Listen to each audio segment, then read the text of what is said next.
Allahu Akbar, Allahu Akbar, Allahu Akbar, Allahu Akbar, Allahu Akbar, Allahu Akbar.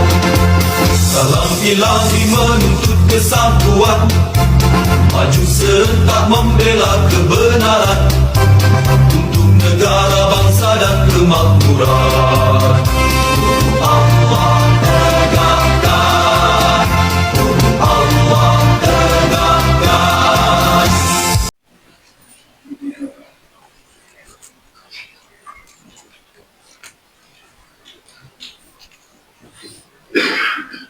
Assalamualaikum warahmatullahi wabarakatuh. Innal hamdalillah nahmaduhu wa nasta'inuhu wa nastaghfiruh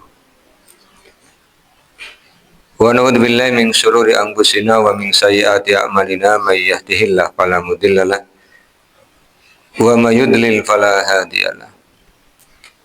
Asyhadu an la ilaha illallah wahdahu la syarika lahu wa anna Muhammadan abduhu wa rasuluh. Allahumma shalli ala Muhammad wa ala ali Muhammad kama shallaita ala Ibrahim wa ala ali Ibrahim wa barik ala Muhammad wa ala ali Muhammad kama barakta ala Ibrahim wa ala ali Ibrahim innaka Hamidum Majid. Bapak dan Ibu yang mudah-mudahan dirahmati oleh Allah, syukur alhamdulillah malah senantiasa kita panjatkan kehadirat Allah Subhanahu wa taala atas limpahan nikmat yang telah Allah berikan pada kita.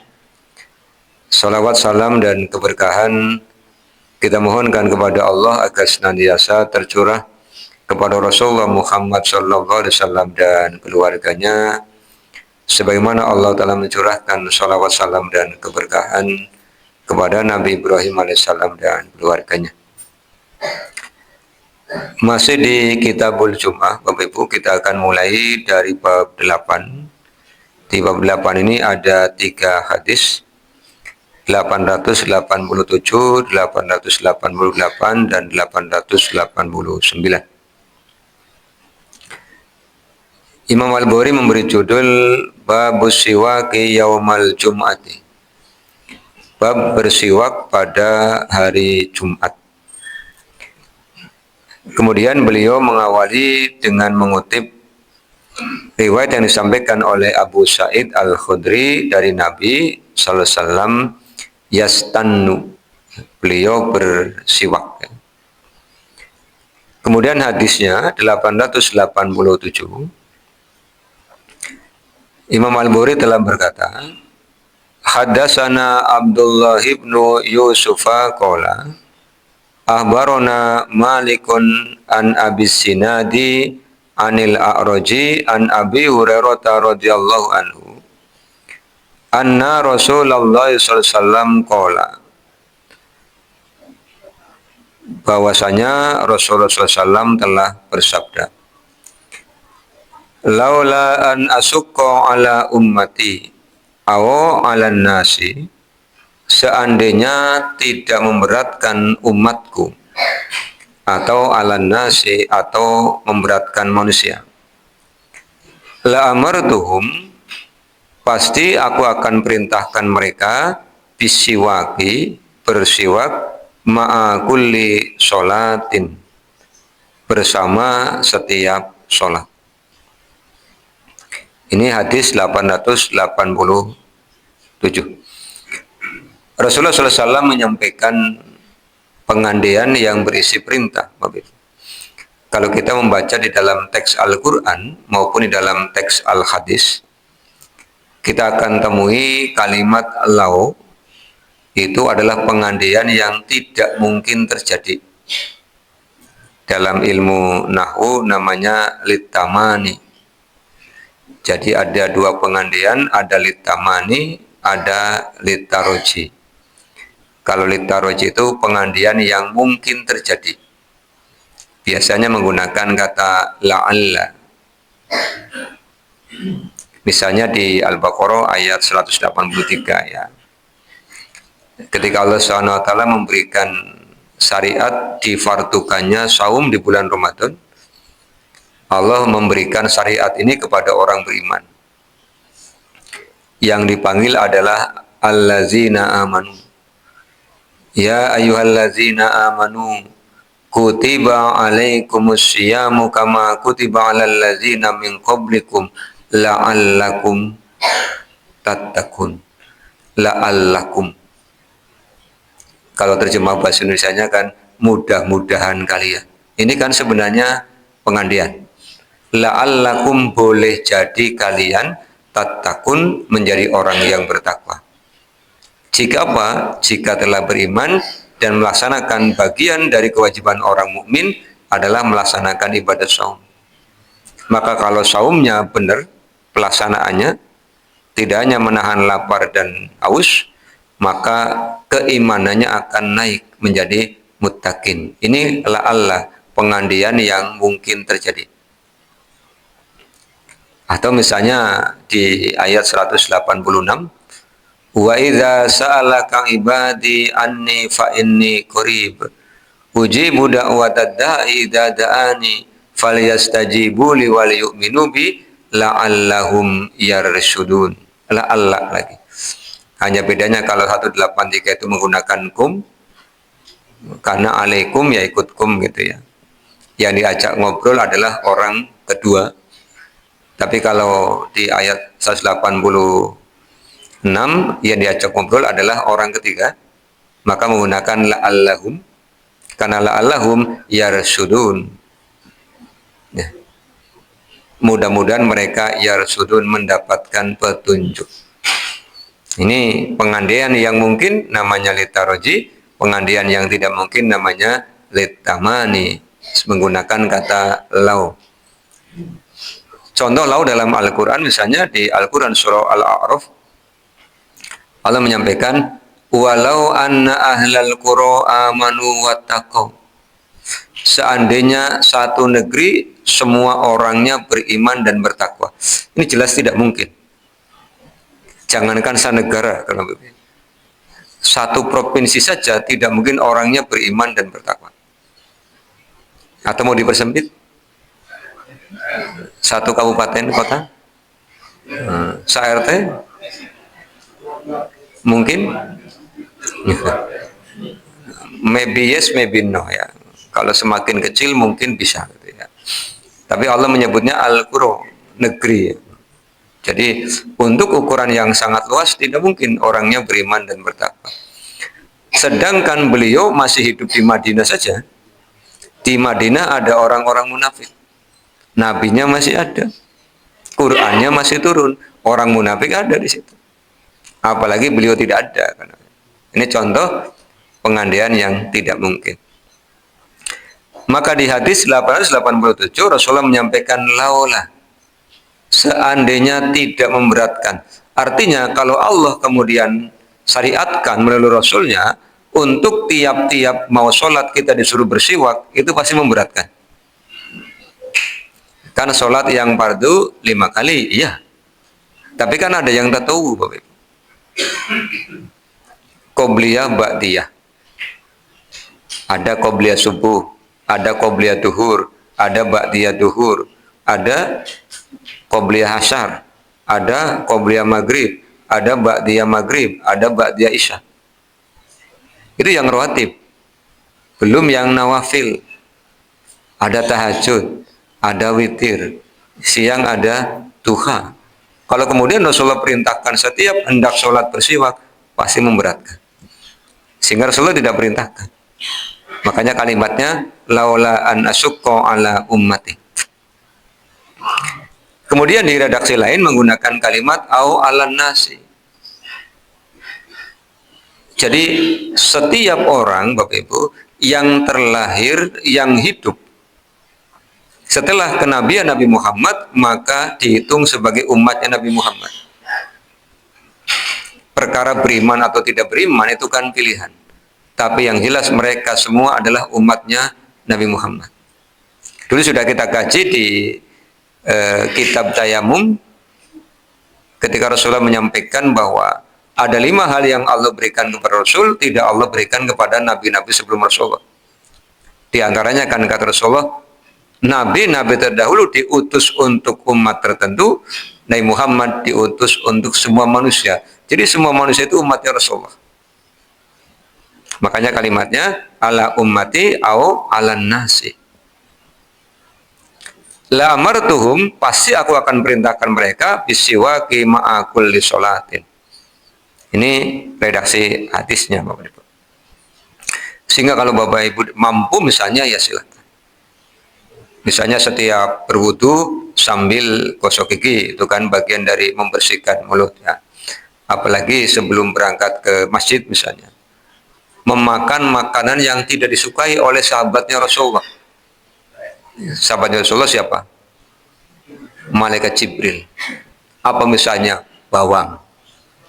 Kalau habis makan bawang, pete, jengkol, atau makanan-makanan lain yang aromanya menyengat, ya bersiwak, jangan lupa.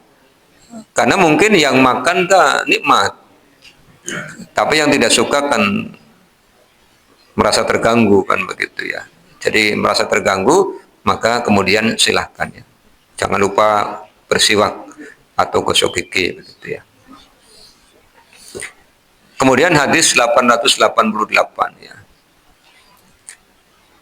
Imam Al-Bukhari telah berkata, haddatsana Abu Ma'marin qala, haddatsana Abdul Warisi qala, haddatsana Su'aib bin Al-Habi, haddatsana Anasun qala, qala Rasulullah sallallahu alaihi wasallam, aksartu alaikum bis-siwaki.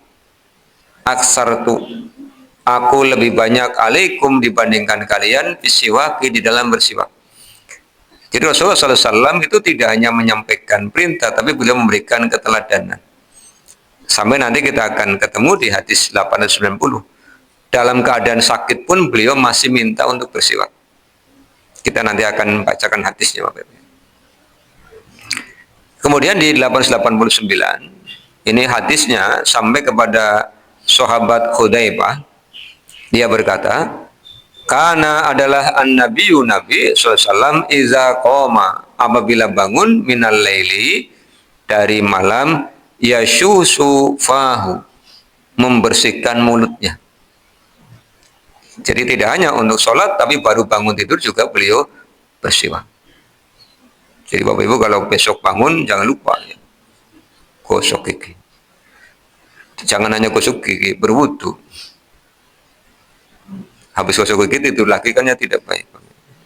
Jadi habis gosok gigi, berwudu, habis berwudu, ya kayak mulai tahajud.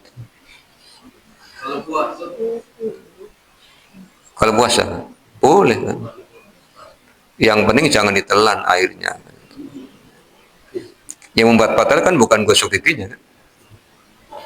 Menelan air ya. Ya kalau gosok gigi ya dikeluarkan. Sama dengan ketika sedang saum, kemudian Bapak Ibu berwudu kan tetap berkumur-kumur kan? Apa tidak? Ya kumur-kumur. Kalau kumur-kumurnya 3 kali, dibuang berapa kali? 3 kali. Jangan sampai kumur-kumur 3 kali dibuang 2. Yang satu kemana? Diamankan. Diamankan. Bagaimana kalau tertelan? Tertelan tidak batal. Yang batal itu menelan. Sengaja atau tidak, yang tahu pelakunya Pak. Dia menelan terus bilang, aku tidak sengaja tertelan aja gorohnya dengan yang tahu. Karena menelan atau tertelan itu tergantung nawa itu. Dan Allah tahu itu ya. Makanya ibadah saum ini kan oleh Rasulullah disebut sebagai ibadah yang rahasia. Tidak ada orang yang bisa menyaksikan orang itu shaim apa tidak ya Pak. Sholat bisa dilihat orang, ya dengan kesini kan pada lihat itu. Bayar zakat, ya orang lihat. Malam Id pada nyakingi beras orang lihat. Kalau zakat harta, ya ambilnya lihat. Haji apalagi. Sebelum berangkat orang pada ke rumah kan. Nanti ketika berangkat diantar kan itu kan. Pulang haji dijemput, disilaturahimi kan gitu kan. Tapi ketika orang melaksanakan saum, siapa yang tahu? Ya dirinya dengan Allah. Ada orang pura-pura lemes padahal tidak puasa kan ada juga.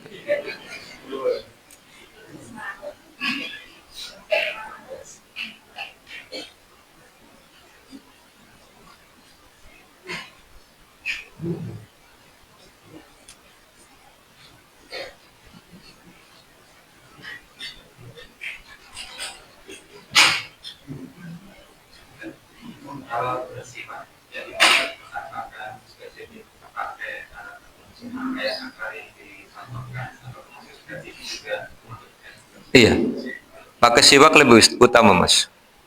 Iya, lebih utama karena Rasulullah mencontohkan itu. Jadi kalau kita mau pakai yang kayu ya, akar siwak itu lebih utama. Tapi jangan lupa Bapak Ibu ya, kalau pakai itu jangan lupa di ujungnya di apa namanya? Dikeprek dulu. Iya, dikeprek dulu ya, dikeprek dulu. Agar lebih lembut kan. Kalau nanti kena gusi kan bisa.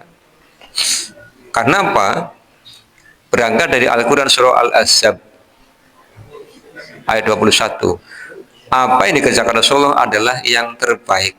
Laqad kana lakum fi Rasulillahi uswatun hasanah. Ya. Pak, adanya sikat gigi ya silakan. Pakai sikat gigi ya silakan. Ya. Itu bangun tidur Rasulullah mencontohkan itu. Kemudian bab 9. Babu man tasawwaka bisiwakin ghairihi. Bab orang yang bersiwak dengan siwak orang lain. Gantian. Tapi dipotong dulu yang udah dipakai, Pak. Yang udah dipakai dipotong. Nah, nanti kan udah dipakai kan kebuang gitu ya. Nah, kemudian yang belum kepakai mau dikunyah ya boleh, mau dikecak ya boleh, kemudian dipakai. Ini diceritakan oleh Ibunda Aisyah di hadis 890. Imam Al-Bukhari berkata, Haddatsana Ismailu qala, telah menceritakan kepada kami Ismail, dia berkata, Haddatsani Sulaiman bin Bilalin, telah menceritakan kepadaku Sulaiman bin Bilal, qala, dia berkata, qala Hisyam bin Urwata, telah berkata Hisyam bin Urwah, akhbaroni, telah mengabarkan kepadaku abi, bapakku, an Aisyata, dari Aisyah radhiyallahu anha qalat. Ini menceritakan pada saat Rasulullah SAW sakit menjelang beliau wafat, Bapak Ibu. Itu dikunjungi oleh saudara iparnya, saudaranya Aisyah, namanya Abdurrahman bin Abu Bakar ya. Dakhala, telah masuk Abdurrahman ibnu Abi Bakrin, Abdurrahman bin Abu Bakar. Perhatikan saudara kandungnya Ibunda Aisyah ya. Dan bapaknya Abu Bakar. Wa ma'ahu siwakun, dan dia membawa siwak yastannu bihi, yang dia gunakan untuk bersiwak. Fanadoro ilaihi Rasulullah SAW, kemudian Rasul melihat kepada siwaknya Abdurrahman bin Abu Bakar. Fakultu lahu, kemudian aku berkata kepadanya, ini Ibunda Aisyah. Jadi Rasulullah itu melihati siwak yang dipegang oleh Abdurrahman, Rasulullahnya lihat. Maka Ibunda Aisyah seorang wanita yang cerdas, tanggap. Ini kalau dalam bahasa Jawa ada istilah tanggap ing sasmito, Bapak Ibu. Jenengan bisa paham? Tanggap terhadap situasi dan kondisi. Iya kan, itu kan, jenengan lagi makan, kemudian ada orang lihat, itu berarti pengen, Pak. Nggak usah ditanya, pengen, nggak usah begitu. Pati-pati ndelengna berarti pengen. Lagi makan cireng, contohnya cireng ya. Ini yang ngaji sepuh-sepuh cireng kan ya angel. Cokot kiwenengan kok ya angel. Sing rada amoh len.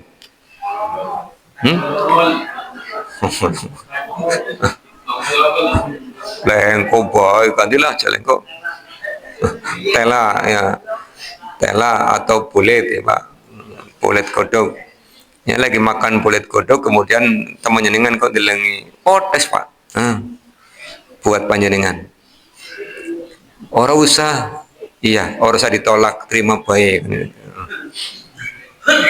iya kasihkan gitu ya. Iya itu sudah menjadi tabiat ya, karakter manusia itu anggan dilengakan suwe berarti kayak pengen Pak. Ada yang mau ngelirik dokter orang, orang anggeleng suwe gitu. Oh maning diteleng maning karo ngelagi itu, lah gue lebih pengen maning. Itu namanya tanggap ing sasmito ya, tanggap dengan situasi dan kondisi. Ibunda Aisyah tahu Rasulullah melihat, kemudian Ibunda Aisyah berkata kepada Abdurrahman bin Abu Bakar, "A'tini hadas siwaka ya Abdurrahman." Berikan kepadaku siwakmu wahai Abdurrahman. Ini kalau dalam teks bahasa Arab tidak bilang mas ya Pak. Tidak bilang berikan kepadaku siwaknya Mas Abdurrahman. Enggak, ini namanya aja ya Abdurrahman. Ya teks bahasa Arab begitu ya Pak. Fa'atonihi, kemudian Abdurrahman memberikan kepadanya ya. Faqasamtu, kemudian aku mematahkannya. Jadi yang sudah dipakai itu ujungnya yang sudah apa tadi digeprek itu ya Pak, itu dipatahkan oleh Ibunda Aisyah. Summa kemudian madogatuhu, aku mengunyahnya. Kemudian yang sudah dibuang ujungnya kan berarti belum dipakai gitu ya, kemudian dikunyah oleh Ibunda Aisyah. Fa'atoituhu, kemudian aku memberikannya Rasulullah SAW kepada Rasulullah. Ini romantis ya Bu ya. Iya, dikunyah oleh istrinya, kemudian dikunyah untuk siwak oleh suaminya. Kan Rasulullah juga begitu mesra dengan Ibunda Aisyah ya. Kalau Ibunda Aisyah habis minum kan ditanya, tapi tadi kamu minum di mana gitu kan? Nah di sini Rasulullah minum di bekas minumnya Ibunda Aisyah. Jadi Bapak Ibu yang malam ini ngaji, kemudian istrinya ikut, nanti mau praktek di rumah boleh. Kon making inung ning timah, ning kene lah itu kan gantian banyak. Kalau suami lagi romantis aja dipenjepi Bu. Ya. Nih. Apa sih Pak? Ganjen tua-tua malah kayak aku. Ya enggak apa-apa, ganjen dengan istrinya sendiri kan ya halalan toyiban kan begitu. Mari ganjene karo wong wadon sejen lah dengan mencak-mencak. Iya, iya. Ini sudah dikunyahkan, kemudian diberikan kepada Rasul. Fastanna bihi, kemudian Rasulullah bersiwak dengannya. Ini lagi sakit, tetap bersiwak. Wahwa, dan Rasulullah mustanidun, bersandar ila sodri, ke dadaku. Jadi sudah dikunyahkan, kemudian bersiwak sambil sendean ke dadanya Ibunda Aisyah. Ini Pak, pan langsung balik praktek apa?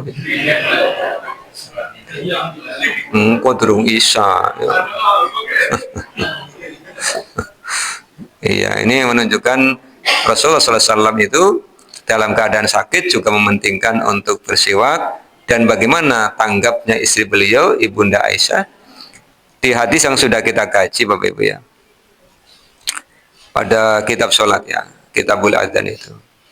Rasulullah SAW ketika sakit menjelang wafat kan minta izin kepada istri-istri beliau untuk dirawat oleh Ibunda Aisyah, dan istri-istri beliau kan merelakan, sehingga hampir sepanjang beliau sakit beliau tinggal di rumahnya Ibunda Aisyah. Nah ini Abdurrahman itu mengunjungi Rasulullah ya, karena di antara kewajiban orang muslim kepada muslim yang lain adalah menjenguknya ketika sakit. Ini pelajarannya ya. Jadi Rasulullah itu mementingkan untuk bersiwak. Kemudian kita ke bab 10. Ini PR berarti sudah hafalin Bapak Ibu ya. Babu ma yukra'u fi sholatil fajri yaumal jumu'ati. Bab apa yang dibaca dalam sholat subuh pada hari Jumat. 891. Hadisnya sampai kepada sahabat Abu Hurairah. Dia berkata, kanan nabiyyu adalah Nabi sallallahu alaihi wasallam yaqra'u fil jum'ati, membaca pada hari Jumat, fi sholatil fajri, pada sholat subuh, alif lam mim tanzilu. Ini surah As-Sajdah. Jadi PR dihafali ya Pak. Surah As-Sajdah, surah ke-30 berapa Bu? 32 ya? 33 Al-Ahzab. 32 31 Luqman. 32 Hamim Sajdah ya.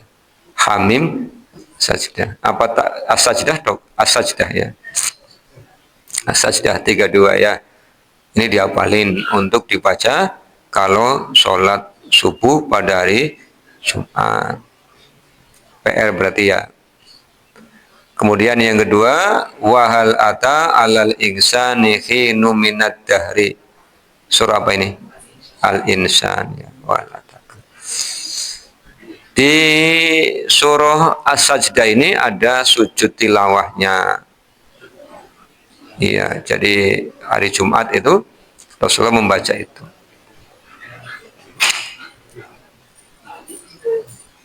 Kemudian bab 11. Babul Jum'ati fil qura wal muduni. Bab sholat Jumat dikerjakan di desa dan di kota. Jadi sholat Jumat itu di desa ya kena kewajiban, di kota ya kena kewajiban. Ini yang bercerita hadisnya sampai kepada Abdullah bin Abbas. Beliau bercerita begini. Inna awwala jumu'atin jummi'at. Sesungguhnya sholat Jumat yang pertama dikerjakan ba'da jumu'atin, sesudah Jumat, fi masjidi Rasulullah SAW, di masjidnya Rasul. Jadi pertama kali sholat Jumat itu kan dikerjakan di Nabawi Bapak Ibu. Tahun keberapa? Tahun kedua Hijriah. Artinya selama periode Makkah itu belum ada syariat sholat Jumat. Kenapa? Ya Allah yang tahu kenapanya. Tapi hikmahnya memang situasi dan kondisinya belum memungkinkan. Wong di Makkah itu kan orang muslimnya dikejar-kejar. Nah sekarang kumpul misalnya, nangkepnya kepenak kok barang-barang. Wong ibadahnya aja kan sembunyi-sembunyi kan gitu ya. Iya. Sampai dengan tahun ke-10 Hijriah, sholatnya aja kan hanya 2 waktu. Pagi dan petang, pagi 2 rakaat, petang 2 rakaat. Baru tahun ke-11 ketika Rasulullah dimi'rajkan oleh Allah, baru muncul perintah 5 waktu. Tahun ke-11 ya. Tahun ke-12, 13, nah kemudian Rasulullah hijrah. Di Madinah 2 tahun, baru turun Al-Quran surah Al-Jumu'ah ayat 9. Begitu turun ayat Al-Jumu'ah 9, Rasulullah menyelenggarakan sholat Jumat. Pertama kali dikerjakan di Masjid Nabawi. Kemudian masjid berikutnya yang digunakan untuk sholat Jumat di luar Nabawi adalah di Masjid Abdul Qaisi di Juwasa Minal Bahraini. Di masjid miliknya Abdul Qais di daerah Juwasa. Ini Juwasa ini nama daerah Minal Bahraini. Suatu perkampungan yang sekarang masuk wilayah Bahrain. Bahrain ya. Bahrain di mana Pak? Ya mono tanggane Arab ya. Hah? Iya Bahrain. Bangentine ya Bapak Ibu yang nanti umroh kalau mau sana silakan ya. Atau lihat di peta atau kalau enggak ya tanya guru geografi. Gitu. Oke Bahrain ini tanggane Arab nih kalau. Bahrain ya. Ya kita kan hafal nama-nama negara kan, tapi belum sempat mengunjungi ya Pak. Iya. Kalau ada yang tanya kenapa belum sempat mengunjungi, jangankan luar negeri Bapak Ibu ya. Wong Indonesia saja kan belum semua kita kunjungi kan. Ya, Ya. iya. Jangan Indonesia wis Jawa Tengah. Jenengan apakah sudah mengunjungi 35 kabupaten kota? Belum ya. Jadi kadang-kadang iya ya. Mulane sing ado orang Jawa kanca wong sing prek be ora sempat Bapak Ibu. Kalau Tegal sudah semua dikunjungi? Kecamatan di Tegal sudah pernah dikunjungi semua? Kelurahannya sudah? Ya, ya ngesuk-pit-pitan, Pak. Bukan pan mengunjungi kelurahan-kelurahan di Kota Tegal gitu ya. Atau ada teman yang ada orang yang cerita ya. Ada orang yang cerita itu seneng pindah-pindah sholat. Jadi kalau apa namanya, khususnya Ramadan, sepanjang Ramadan itu dia sholat raweh pindah-pindah. Jadi malam ini di masjid mana, terus itu. Artinya 29 malam atau 30 malam dia menemukan 30 atau 29 masjid. Ya silakan kalau mau seperti itu ya. Boleh menambah teman, saudara gitu kan ya, boleh. Tapi ya mengingat menimbang satu fisiknya masih mampu apa tidak kan, gitu ya. Terus wong yang namanya perjalanan kan apa namanya? Jerbasuki mau kan yang namanya bepergian kan pakai kendaraan kan. Jadi ketika memungkinkan silakan. Misalnya mau begitu silakan ya Pak. Itu dalil yang digunakan oleh Imam Al-Bukhari menunjukkan bahwa kewajiban sholat Jumat tidak hanya untuk orang yang tinggal di perkotaan, tapi juga tinggal di pedesaan. Ya, makanya disebut babul Jumati fil qura wal muduni, mudun, kota-kota. 893. Ini yang bercerita adalah Abdullah bin Umar radhiyallahu anhuma. Anna Rasulullah sallallahu alaihi wasallam, bahwasanya Rasulullah sallallahu alaihi wasallam yaqulu bersabda, kullukum ra'in, tiap-tiap kalian adalah ra'in, pemimpin. Wa zadal laisu, al-lais menambahkan, qala yunusu, Yunus menambahkan, kataba telah menulis, Ruzaiq bin Fuqaimin ila ibn Shihabin. Jadi ada tabi'in ya. Namanya Ruzaiq bin Fuqaim menulis surat kepada Ibnu Syihab ya. Wa ana mahu, dan saya bersamanya yauma idin pada hari itu di Wadil Qura, di tempat namanya Wadil Qura. Hal taro an ujammi'a. Dia bertanya kepada Ibnu Syihab, apakah aku harus sholat Jumat? Karena ini Ruzaiq ya, ini nama orang Ibu, Bapak, Ruzaiq. Itu tinggal di desa. Wa Ruzaiqun amilun ala ardi ya'maluha. Ruzaiq itu akan mengerjakan tanah yang diamanahkan kepada dia. Wa biha, dan di tempat itu jamaatun, ada jamaah, ada orang-orang minas Sudani, dari Sudan. Sudan mana Bapak Ibu? Afrika ya, Afrika. Wa ghairihim, dan selain mereka. Jadi di tempat yang akan dia garap itu dia tidak sendirian. Dia minta fatwa kepada Ibnu Syihab. Kalau di tempat ini keadaannya seperti ini, boleh enggak sholat Jumat? Wa Ruzaiqun, dan Ruzaiq yauma idin pada hari itu ala Ailata. Dia adalah pemimpin di tempat namanya Aila. Fakata Ibnu Syihabin wa ana asma'u. Kemudian Ibnu Syihab menulis surat untuk Ruzaiq ya. Wa ana asma'u, dan aku mendengar. Jadi ketika menulis surat sambil ngomong sehingga didengar oleh siapa tadi Pak? Yunus ya. Kan kadang-kadang orang ketika nulis itu sambil ngomong surat ya. Surat biasanya diawali dengan apa Pak? Bismillah ya. Suratnya Rasulullah itu diawali dengan Bismillah. Bismillahirrahmanirrahim. Misalnya ditujukan kepada siapa? Kepada tadi Ruzaiq ya. Ila Ruzaiq min ibni Syihabin kan gitu. Suratnya Rasulullah kepada Heraklius kan begitu. Min Muhammadin ila Hirokli rumul adimi bismillahirrahmanirrahim aslim taslam fa innaka ajroini, suratnya begitu. Ya'muruhu, Ibnu Syihab memerintahkan kepada Ruzaik ayu jami'a, untuk sholat Jumat. Yuhbiruhu, mengabarkan kepada dia, anna, bahwasanya Salim hadasahu, menceritakan kepadanya, anna, bahwasanya Abdullah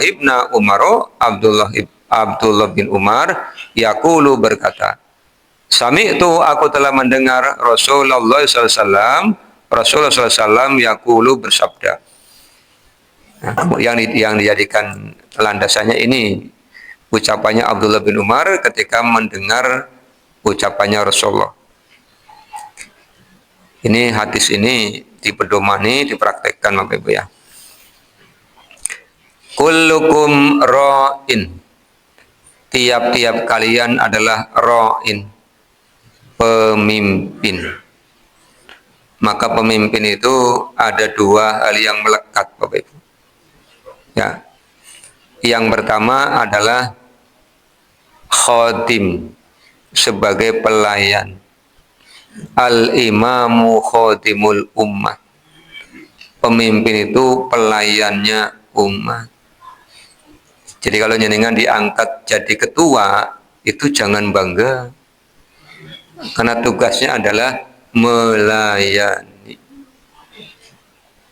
bukan dilayani. Jadi yang jadi pemimpin, ketua RT misalnya, melayani warga di RT-nya. Jadi kalau habis sisa ada yang ketuk pintu, minta surat keterangan, ya aja jengkel. Sing mau meneng baik, pangleleng ngamene. Yang namanya pelayan. Melayani. Ini tugas utamanya. Tapi banyak orang yang lupa. Ketika menjadi pemimpin, bukannya melayani, malah dilayani. Kadang-kadang ya apa, buka pintu mobil aja tidak bisa, dibukain kan ya. Bawa teks pidato tidak kuat Pak, dibawain. Bawa kacamata tidak kuat, dibawain. Bawa duit, ya Anda bawa duit. Kan sekarang transfer model. Ini lupa. Kalau belajar dari khalifah yang kedua, ya, Amirul Mukminin. Jadi sebutan Amirul Mukminin itu kan baru muncul di era kekhalifahan Umar. Ketika Bilal memanggil Umar dengan ya khalifah, Umar tidak mau. Kata Umar, sudah dipakai oleh siapa? Abu Bakar. Karena Abu Bakar itu kan khalifatul Rasul. Khalifah itu penggantinya Rasul. Kalau Umar dipanggil khalifah, nanti jadinya khalifah min khalifatir Rasul, pengganti dari penggantinya Rasul. Nanti Utsman khalifah min khalifatir Rasul, tawanemen. Makanya kata Umar kepada Bilal, Bilal, kamu orang mukmin, aku pemimpinmu, jadi panggillah aku Amirul Mukminin. Mulailah sebutan itu kemudian disandarkan kepada Khalifah Umar dan khalifah-khalifah sesudahnya. Bukti bahwa Khalifah Umar itu mempraktekkan yang beliau ucapkan, al-imamu khadimul ummah, pemimpin adalah pelayannya umat. Kalau malam Khalifah Umar itu keliling, bahasa sekarangnya belusukan, tapi tidak bawa kamera Bapak Ibu, yang bukan pencitraan, kan saat itu belum ada. Dan Khalifah Umar adalah orang yang tawadu, orang yang membuat orang Yahudi itu kaget ya, ketika ketemu dengan beliau. Ketika ditanya istananya di mana, kantornya di mana, ternyata kantornya di emper Masjid Nabawi. Kadang pindah kantornya di pelataran Masjid Nabawi, di bawah pohon korma. Khalifah. Maka ketika malam yang sudah kita sangat kenal kisahnya. Ketika ada orang yang mendiamkan anaknya yang menangis karena lapar, kemudian beliau kembali minta diambilkan gandum dari Baitul Mal. Setelah itu beliau mau gendong, dan Aslam kan bilang, ya, Aslam ini kan maulanya Umar. Kata Aslam, izinkan aku yang gendong. Kata Umar, kamu mau gendong dosaku nanti di akhirat? Kenapa Umar mau menggendong gandum untuk diserahkan kepada orang yang anaknya sedang lapar itu? Ini tugas pemimpin yang kedua, Bapak Ibu. Apa itu? Yang pertama tadi apa? Melayani. Yang kedua, tanggung jawab. Pemimpin itu tanggung jawab. Jangan sampai mau jadi pemimpin tapi lari dari tanggung jawab. Sekarang banyak orang kalau ditanya, jenengan siap tanggung jawab? Siap jawab tapi tidak siap nanggung. Akhirnya kayak orang main catur kan? Yang dikorbankan siapa, Pak? Pion. Iya. Rajanya kan metak-tak bening kono ya. Mungkin geser-geser tok. Dikorbankan pion. Ini bukan pemimpin. Maka prinsip pemimpin karena mengambil tanggung jawab, prinsipnya apa? Tidak ada anak buah yang salah. Yang salah adalah pemimpinnya. Diambil alih. Kalau salah, yang minta maaf siapa? Pemimpinnya. Bukan malah kasih salah pasrana gitu. Nah sekarang kan tidak demikian. Banyak orang yang menduduki posisi tertentu ketika anak buahnya salah dikorbankan. Bahkan ketika anak buah salah menerjemahkan, dia seolah-olah suci. Apa yang dilakukan? Cuci tangan. Jadi kembali ke era COVID. Senangnya cuci tangan. Ya, jadi kalau panjenengan menduduki posisi pemimpin, misalnya sekretaris nih, ngetik surat salah, ada yang keliru gitu ya. Yang terhormat misalnya hanya yang kemudian setelah itu jenengan tanda tangan kan. Berarti kan jenengan sudah baca kan? Jangan sampai jenengan ditanya, Pak, suratnya salah. Maaf ya, saya tidak baca lah keprimen. Tanda tangan orang baca keprimen. Begitu jenengan tanda tangan, undangan beredar, orang komplain, Pak Ketua, ini suratnya salah. Oh ya, mohon maaf, yang salah saya. Saya tanda tangan tidak teliti. Bukan sekretaris, bukan. Tapi ketuanya. Yang ngetik sekretaris, tapi yang nyuruh ketuanya, yang tanda tangan ketuanya. Kalau ketua sudah tanda tangan, tanggung jawabnya ada pada ketua. Jangan kemudian nggak nyampe sekretaris. Nah, kalau sekretaris saya jengkel, mutungi, mengundurkan diri, kan ketermaning ya Pak. Ini tugas pemimpin minimal dua yang melekat pada dirinya. Tugas pelayanan dan tugas tanggung jawab. Ini yang di era kita hampir-hampir punah, Bapak.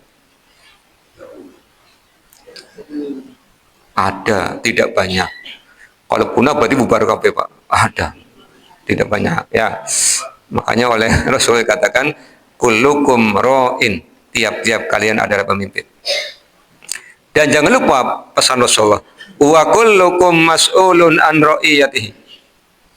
Dan tiap-tiap kalian akan ditanya atas kepemimpinannya. SPJ dunia selesai, tapi SPJ di Mahsyar tidak selesai, Pak. Maka Rasulullah SAW pernah menyampaikan, banyak orang yang berebut amanah, tapi di akhirat mereka akan lari dari apa yang diperebutkan. Maka prinsipnya orang mukmin, saya ingin sampaikan pada bapak-bapak, ya. Kenapa tidak ibu-ibu? Karena ibu nanti ada syarat kedua. Pada bapak-bapak, saya titip pesan, jangan minta amanah. Tapi kalau diberi, tidak boleh nolak.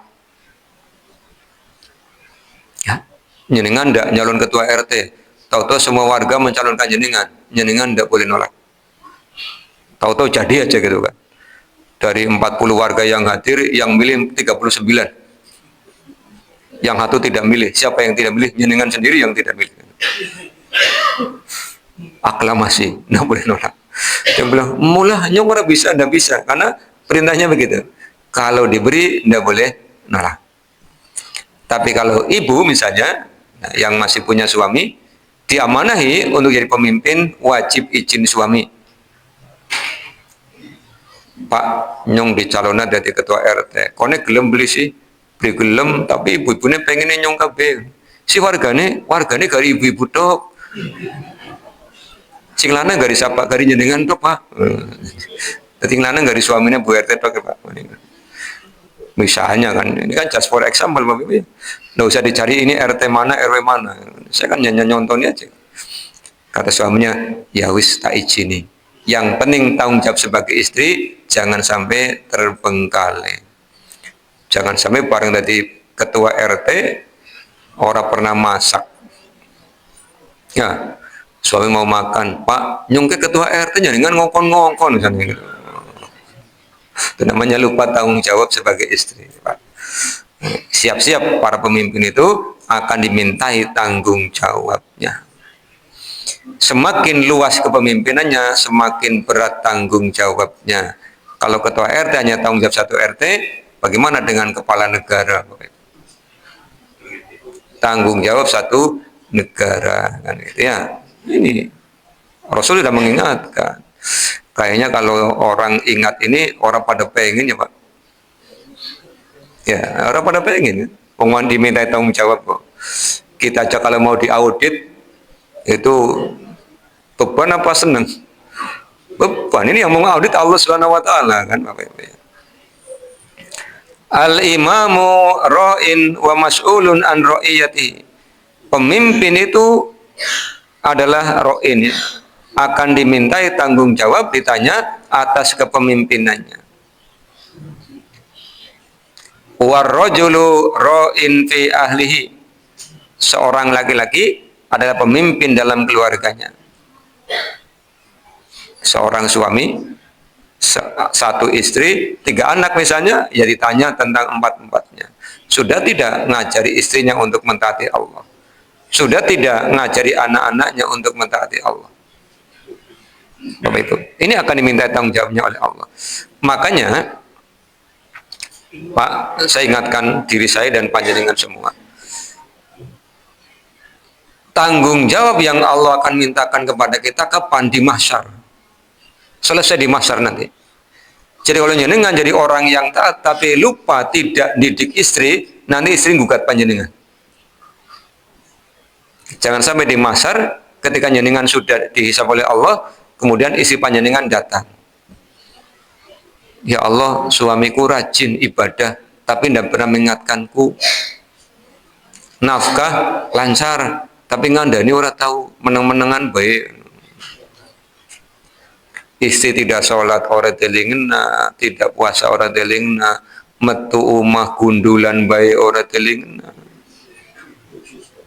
Gundulan ngerti Bu? Orang kudungan. Suami sebagai suami nyenengan dia nanti diminta tanggung jawabnya. Maka kalau istri keluar ya diingatkan, mah pan ngendi kowe nyemuri pakaian kudungan. Kudungnya langka, ya nganggo anduk buah apa tenggoni anduk apa tenggoni mukena kan tenggoni mukena. Itu tanggung jawab. Jadi jangan merasa aman ya, Pak. Wal mar'atu ra'iyatun fi baiti zawjiha mas'ulatun an ra'iyatiha. Seorang wanita adalah pemimpin di rumahnya. Bu, jenengan juga akan dimintai tanggung jawab atas kepemimpinan jenengan di rumah. Tanggung jawab terhadap apa? Terhadap putra-putri panjenengan. Kalau suami tanggung jawab istri dan anak-anak, sebagai ibu, sebagai wanita, tanggung jawab terhadap anak-anaknya. Jadi jangan ngomong suami ini, kue rongok kenapa? Ya kue ya. Jadi bapak nih, kue rongok kenapa bu? Kan ini mana pak? Ya. Tidak ada yang selamat ya. Wal khadimu ra'in fi mali sayyidihi. Khadim, pembantu, adalah pemimpin terhadap harta tuannya. Yang karyawan akan dimintai tanggung jawab atas beban kewajiban yang diberikan oleh pimpinannya. Kenapa Pak? Wa mas'ulun an ra'iyatihi. Qala wa hasibtu, dan aku merasa bahwa qad sungguh qala Rasulullah bersabda warrajulu ra'in fi mali abihi, seorang laki-laki adalah pemimpin pada harta bapaknya. Jadi anak juga dimintai tanggung jawab. Diberikan harta oleh orang tuanya, nanti Allah akan tanya hartanya buat apa.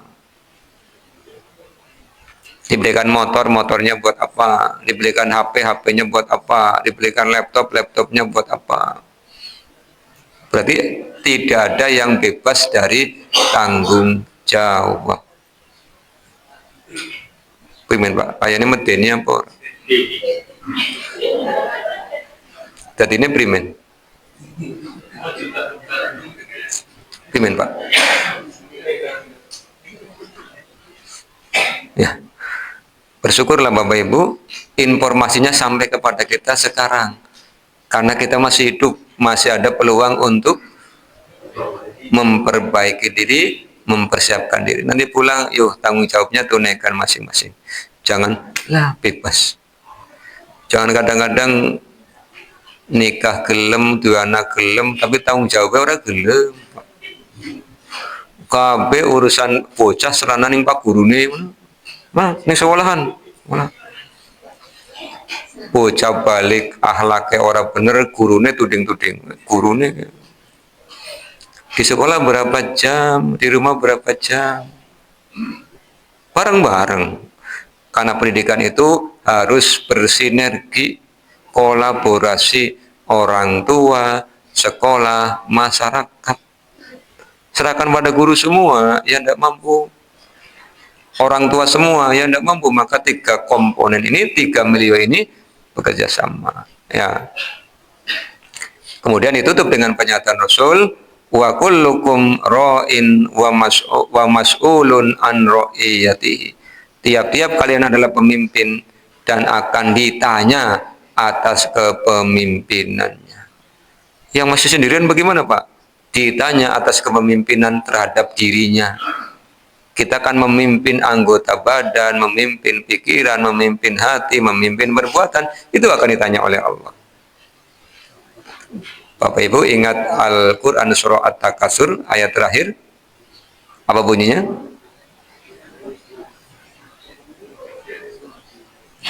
Kening meneng bae. Summa latus alunna yauma idzin anin naim. Kemudian kalian akan ditanya pada hari itu tentang nikmat-nikmat Allah. Jadi yang sudah panjenengan nikmati itu akan Allah tanya. SPJ-nya Bapak Ibu ya. Dan semua bukti kita akan bawa menghadap Allah Subhanahu wa taala. Insyaallah. Bapak dan Ibu yang mudah-mudahan dirahmati oleh Allah, ini catatan penting tentang kepemimpinan. Kita harus melaksanakan sesuai dengan yang diamanahkan. Kita tutup dengan membaca doa kafaratul majlis. Subhanakallahumma bihamdika asyhadu an la ilaha illa anta astaghfiruka wa atubu ilaika. Assalamualaikum warahmatullahi wabarakatuh.